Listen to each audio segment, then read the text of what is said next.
Alexandre Gaudi, seja muito bem-vindo ao Real Time On. Prazer te receber aqui. Não na condição só de carnavalesco, mas agora de diretor-presidente do Espaço de Atendimento Multidisciplinar ao Autista Amigo Rui. O Alexandre é psicólogo clínico. Por favor, essa é a poltrona que você vai sentar para a gente bater um papo. Deixa eu te explicar um pouquinho e aparecer aqui no vídeo. Aqui tá bom. A ideia é que a gente converse como se fosse uma sala de casa, para não ter muito aquele padrão quadradão de entrevista. A tua câmera é a 3, mas eu vou sentar aqui ao teu lado para a gente conversar durante essa entrevista. Mas antes a gente chama a vinheta.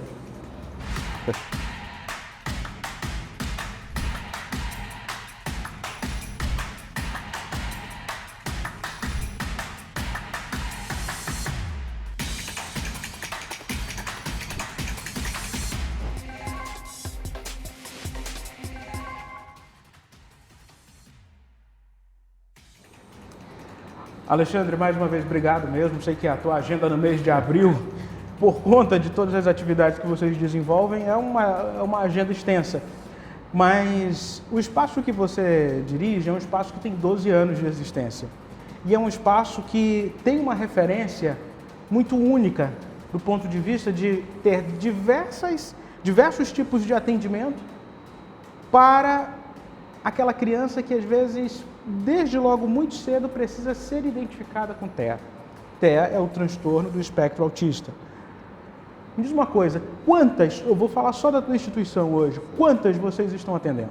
Na verdade, a gente como lá não é atendimento regular, né, atendimento imediato, é atendimento através de agendamento, a gente consegue também pegar algumas crianças que vêm dessa rede pública sem identificação nenhuma, e lá a gente faz o laudo. E quando não tem TEA, a gente deixa no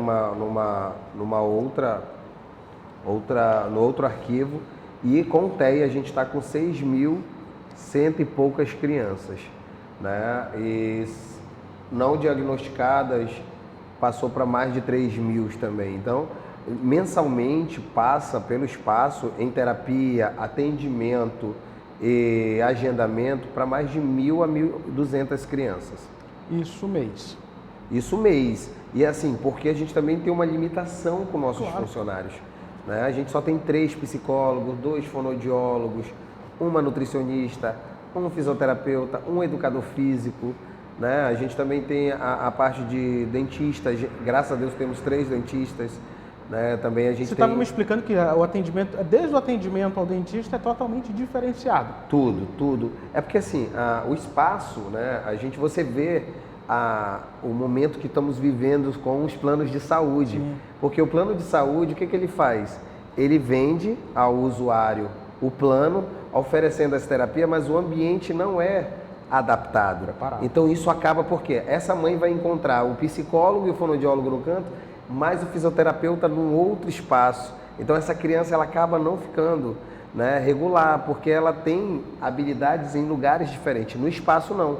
O nosso ele é referência por quê? Porque ele é social, educacional e saúde. São os 3 pilares. Por isso que são coordenados pela Sensa, SEMASC e SEMED. Então lá a criança, quando é diagnosticada, ela é passada para fazer as terapias, e lá no laudo vai especificando. Infelizmente é impossível, né, um profissional se habilitar para trabalhar no TEA, porque é muito caro. Então a gente tem alguns cursos, algumas habilidades para trabalhar, então a gente trabalha com todas as linhas. A única ciência certa para estudar é o ABA, né? Mas o ABA é de estimulação muito demorada, de 3 a 4 horas. E aí a gente acaba trabalhando na terapia imediata, né? Para que a gente consiga dar autonomia a essa criança. E aí essa criança é identificada, se ela precisa mais de atividades como TO, de desenvolvimento, para que ela se comunique com sua família, para que ela tenha, né, um desenvolvimento melhor dentro de casa, porque tem criança com 10 anos que ainda usa fralda. Sim. Né? Tem criança que não consegue ficar na sala de aula e comer, ou só come pão, ou só come frango, então elas têm essa identificação. É porque eles seguem uma rotina, um padrão muito específico. Total, né? E para eles aquilo é essencial. É essa a magia e a beleza do autismo. Sim. Eles não fazem questão de juízo de valor ou de juízo de aparência. eles são muito voltados a objetos de prazeres dele. Então, se ele gosta de água, ele não quer saber de suco, de refrigerante, eles tomam água. Isso é muito interessante. Então, se eles gostam de você, a identificação é muito mais fácil de trabalhar, porque eles confiam em você. Sim. E é por isso que a prole sempre do autista, ou é a mãe ou é o pai, que entende essa identificação. E o severo é muito mais complicado, porque ele é muito mais seletivo. É por nível, né? É por nível. Tá falando é por nível de identificação. 1, 2, hoje a gente coloca nível 1, 2 e 3, que é chamado de leve, moderado e severo. Né? Mas o severo, a mãe do severo, é muito complicado porque essa criança, ela não fala, né? Ela não se comunica. Então, a mãe tem que conhecer muito para que ele consiga ter um desenvolvimento. E tem criança que a gente hoje identificou que ela pode fazer terapia o ano todo, a vida toda, que ela não vai desenvolver, porque ela passou ali do tempo de estimulação. Então, os seus neurônios entendem que aquela é a limitação dele. É isso que você estava comentando comigo antes da gente entrar para gravar, que é uma coisa que mais uma vez reforça aquela necessidade que especialistas como vocês garantem em todas as entrevistas que dão, que é a identificação precoce, que é o acompanhamento precoce de tudo isso, para que a criança não entenda que aquele nível ali vai ser para sempre e pior, vai agravando a situação. Sim, sim. Antigamente não existia. Existe o MChat, ele é uma lei criada nacional. MChat, que é uma de respostas e perguntas que a gente passa aos pais quando tem a identificação da criança. E aqui em Manaus, as nossas pediatras, a doutora Helena e a doutora Adriana, que fazem parte da Academia de Pediatria Nacional Brasileira, elas desenvolveram e adaptaram o MChat para a nossa região. E com parceria com a CEMED, hoje as creches, elas trabalham com essa identificação junto com as UBSs. Então fica muito mais fácil, por isso que o número aumentou bastante, porque está tendo uma informação a mais. Hoje o EAMA também tem parceria com as universidades, o FAM, o EA. Né? Então a gente está lá com os residentes de pediatrias, residentes de neurologia e de psiquiatria. Por quê? Esse médico que está sendo inserido, ele precisa ter uma visão, porque não existe cura, né? Porque não é uma doença.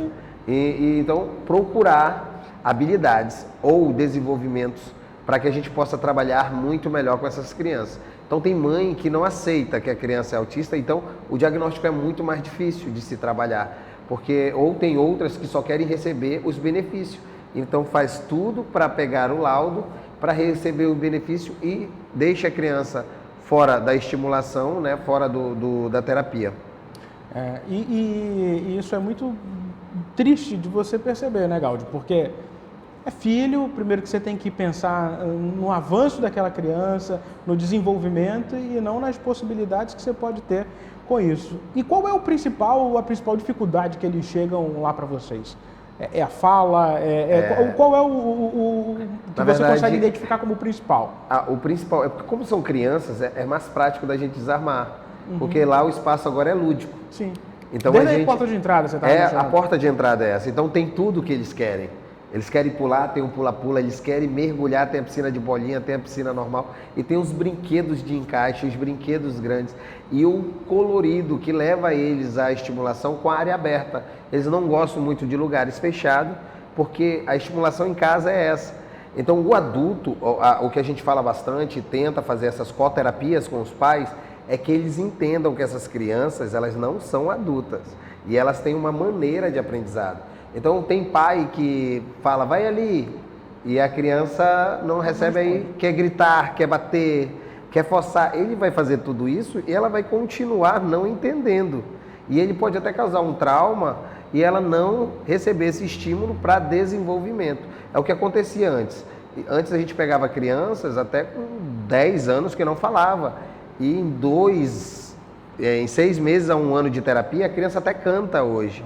Por quê? Porque cria esse bloqueio de que a prole principal, que é a identificação de prazer, que é o pai ou a mãe, briga pela estimulação, repreende, então ele entende que aquilo é algo ruim. Sim. Então a gente tem que fazer todo esse desmame para que ele entenda que ele pode ser muito mais e fazer muito mais. E para o pai que está assistindo a gente, para a mãe, para o pai, qual é o momento de perceber que tem algo diferente e eu preciso de ajuda? Quais são umas características básicas disso, Gáudio? Primeiro, aceitar, né? Primeiro, aceitar que o filho tem uma limitação. Ele não é doente, né? Porque não é uma doença, é uma desconfiguração neural, né? Então, eles são sensoriais.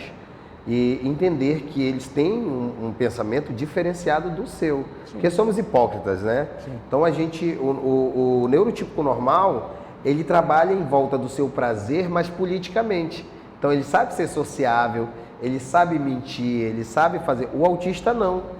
Ele é muito direto. E é o que ocasiona o grande número aí de preconceito dentro, por eles não terem essa habilidade de poder ser social, de estar aqui numa entrevista, se tu perguntar para ele, o que é isso? Ele vai te responder diretamente, ele não vai procurar literal, palavras, né? Para tentar agradar a sociedade. Ele vai falar o que é real. Então, isso dificulta e os pais começam a não entender. Então, eles criam uma rotina, se acordar todo dia 5 horas, dobrar o pano, se ensinar isso, ele vai fazer todo dia o mesmo ritual.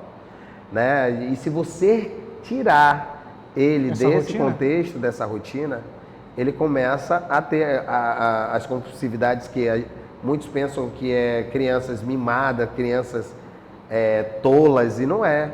É porque ele quer avisar que aquilo é o limite dele. Então, que os pais tenham essa identificação, e tem momentos que não adianta ficar, cala a boca, para com isso, puxar o braço, tem que deixar ele extravasar até ele entender que aquilo não é o correto.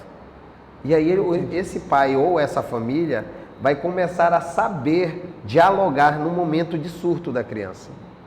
E entender qual é o limite dela. Que você mencionou. Sem dúvida. Tem casas, vamos supor, que nem eu falo muito, não é todos, mas são situações que vão levando. A gente tinha uma paciente de 14 anos, e o pai era pastor, e a igreja dele era do lado da casa. Então ela dormia com eles e tinha que ir para o culto. E aí ela começou a surtar, né? a desregular, gritava, se batia, se mutilava e começava a babar bastante. E do nada ela paralisou o lado direito todo. A gente achou estranho, a pediatra, né? Porque também tem a parte que ela é degenerativa, né? Que o cérebro entende que não precisa de estímulo, então essa criança vai morrendo. E aí a gente ficou preocupado, a gente foi trabalhar a fundo para ver, e a gente identificou que ela não suportava mais o barulho. Era o barulho. Né? Então imagina quanto tempo essa criança foi torturada. Porque é uma tortura. Porque é uma tortura para eles. E aí ainda ter que morar e viver com os pais que têm uma peculiaridade de vida diferente da dela, né? Eles têm o ritual deles e ela tem o dela. Sim. Então a natureza dela querer deitar sorda, ela poder ter um canto. E a gente foi conversando. Então era muito difícil essa conversa, porque esse pai, ele não tinha esse entendimento. Até falava que isso era era um encosto, era um espírito. Enfim, para resumir, a gente conseguiu ter a confiança dessa família. Em 2 meses, a gente tirou essa criança de participar desses eventos, mudamos a posição de dormir, o local, e essa criança hoje, ela já começa a emitir os primeiros sons, depois de 14 anos. Caramba! Então, assim, tudo é observável, né? A gente tem que observar. Tem criança que tem uma particularidade mais difícil, enraizada de desenvolver, mas que a gente não desista. Porque também essa mãe, ela passa pela grande dificuldade, porque a cada 10 mães, 9 é mãe e pai. Sim. Aí ela tem que lidar com o preconceito da família. Esse menino é chato, esse menino é isso, esse menino é... Né? Então, ela acaba se excluindo e adoecendo. E como ela vai poder oferecer um desenvolvimento para o seu filho? Se ela é a primeira a estar adoecida. Né? Então, ela vê aquilo como algo ruim. A gente já teve casos de mães que chegou a querer jogar a criança lá, dizer que queria se matar. A gente tem casos diariamente que é de cortar o coração e a gente tenta fazer o máximo. Mas resumindo, né, dizendo aqui para todos que essa identificação ela é essencial, porque a partir do momento que você consegue ter essa comunicação, consegue ter essa aceitação, o seu filho vira a coisa mais maravilhosa da sua vida. É isso mesmo. Porque você começa a entender a natureza de um autista, que é tudo que nós pedimos. integridade, honestidade, lealdade, né? Pessoas amorosas, Sim. pessoas Extremamente carinhosas. que não querem, extremamente carinhosas, pessoas que não vão querer nada além do que a tua atenção. É diferente da síndrome de Down, né? Porque eles têm um cromossoma a mais. Não, eles são pessoas normais que têm uma sensibilidade diferenciada, que é impossível você corromper um autista. Isso. Cláudio, esse livro aqui foi preparado, claro, com muito carinho para mostrar. Eu vou deixar aqui nessa Heber, corta para geral e coloca a câmera 3 aqui para gente aqui. É esse livro aqui. Pode fazer um detalhe nesse... Esse livro aqui vocês disponibilizam na rede municipal, é isso? Sim, sim. Lá no Iamar a gente faz como... Toda criança quando nasce, ela tem um cartão de vacina.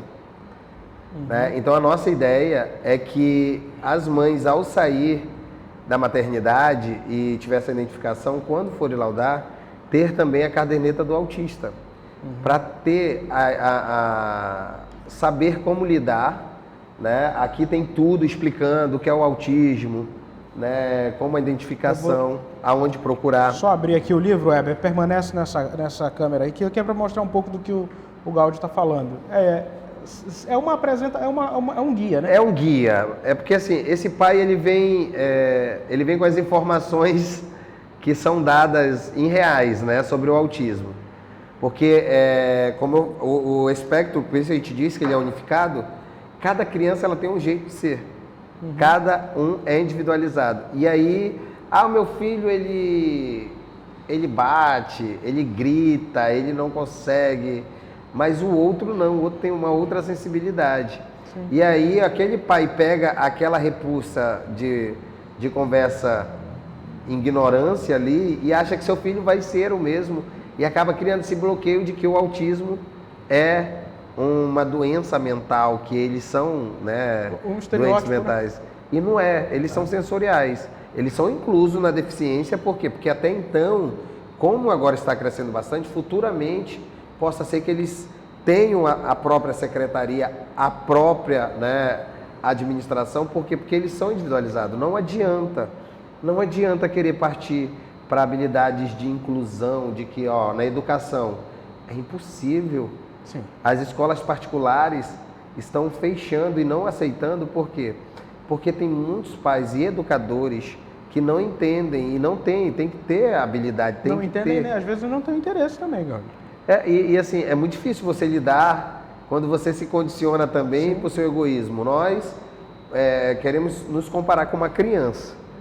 Aí uma criança chora, grita. Se eu não tenho habilidade de tentar entender aquele grito de desespero, imagine a criança que quando você grita com ela, que ela tem uma sensibilidade 5 vezes maior. Então, o que falta é reciprocidade e também o que falta é a gente fazer um grande movimento de... como que eu estava até falando para os professores, né, dar palestra, fazer um workshop. Um estímulo, né? Ensinar a sociedade como lidar. Sim. Né? Agora a secretaria, a CEMED, a secretária, ela vai até criar o cargo de professor mediador. E você vai ver que vai melhorar muito, porque esse professor já vai entrar na sala de aula sabendo lidar com as crianças especiais. Sim. É diferente do professor que fez o concurso para dar aula para a criança, alfabetizar aquela criança que senta aí... Ensino tradicional. Ensino tradicional. Né? O autista é muito difícil ele ficar sentado e se concentrar só numa coisa, né? Eles são bem desenvolvidos. Né? Alguns chegam a ser Asper, né? Desenvolvem muito. E aí a gente precisa que a sociedade entenda essas limitações para que junto, não usar isso como política, né? Usar isso como um alerta, porque é alarmante. Saiu agora o último, a gente não tem no IBGE, para você ver, o Brasil está tão atrasado. Foi triste, né? Isso. Triste, a gente não tinha incluso ali no IBGE, a gente perguntava, não, mas os Estados Unidos, a gente se baseia pelos Estados Unidos. Então agora a cada 34 crianças, uma é autista. Você imagina, isso em 2 anos, em 1 ano, porque em 2021 saiu, era 44, agora é 34. Ou seja, e aí, se for ano que vem, vai abaixar, vai para 24. Porque isso, a gente até se assusta, que não entende de onde vem essa mutação, porque ele é extremamente genético, mas a gente também consegue identificar que o sono, o jeito de se alimentar, o jeito de viver a vida, né, desses indivíduos influencia bastante também aí no diagnóstico. No desenvolvimento. Gaudi, para a gente encerrar essa entrevista, me diz como é que faz para ter acesso aos serviços lá do amigo Rui. No IAMAR, bem, o IAMAR, ele é a porta de entrada, né, para você tem que passar por alguma unidade hospitalar, porque às vezes, como eu te falei, às vezes essa criança é identificada com TEA, mas ela também tem o TDAH, tem o hiperatismo, né, tem a dislexia, tem vários outros fatores que as pessoas identificam muito parecido. Então, tudo é autismo, não é autismo. Né? O autismo ele tem algumas particularidades. Então, aí, quando vai encaminhado para o IAMAR, essa criança encaminhada, ela vai ser assistida até ser laudada. Mas a gente também tem a limitação para terapias. Né? Como eu lhe falei, a gente tem uma terapia, para algumas crianças, a gente dá uma terapia de 24 sessões para que a gente consiga regular essa criança. Caso essa criança necessite continuar, o terapeuta tem autonomia de continuar com a terapia para a criança. Para que a gente tenha essa rotatividade e aí a mãe e o pai percebam, para não sufocar a criança com tantas terapias, com tantas atividades, porque ele é só um ser comum como nós, né? Então, o IAMAR, ele funciona de segunda a sexta, das 8 às 12 e das 1 às 17. Certo. Né? É um órgão público, ele é o único do estado em atendimento exclusivo para o autismo, né? Fica no Alvorada 2, ali por trás do PAC, na Rua 18. E você estava mencionando que Manaus tem um espaço único no norte com essas características de atender. Do norte não, a gente é referência, hoje já foi classificado no Brasil, só existe o Farol, que é uma particular, que é em Florianópolis, que é referência, e agora com essa nova, o prefeito já autorizou a ampliação com 3 andares que vem, o hospital, a escola e o lado social. Que bom. Então a gente vai virar referência no mundo, porque foi estudado, pensado, planejado exclusivamente para que a gente consiga dar uma ampliada, né? Porque a gente atende também o estado, a gente atende os vizinhos de Roraima, Acre, né? Onde a gente tem os indígenas, a gente está tendo muito autistas indígenas com identificação. Então, ampliando, se tiver esse modelo, a nossa ideia é levar para o governo federal para que ele entenda que habilidades que eles têm é diferenciado da deficiência, a gente vai conseguir avançar bastante no tratamento. E eu fico muito orgulhoso do Amazonas, de Manaus, ter esse projeto que é único, né? Porque lá você encontra o social, o educacional e a saúde num complexo só. E esse é o modelo que funciona. A gente tem lá todos os formulários de crianças que entraram sem andar, sem falar, né? Com muita restrições, dificuldades, e hoje a criança está na sala de aula, na 4ª, 5ª série, a gente conversa, já viraram até parceiro nosso, e as mães têm uma vida social muito melhor. Isso é bom, isso é uma notícia maravilhosa, e que a gente consiga, de fato, ampliar o espaço para que outras crianças consigam ser diagnosticadas de forma precoce, caso seja necessário, e o atendimento chegue na ponta, chegue nessa família. Engraçado, você me conheceu na cultura.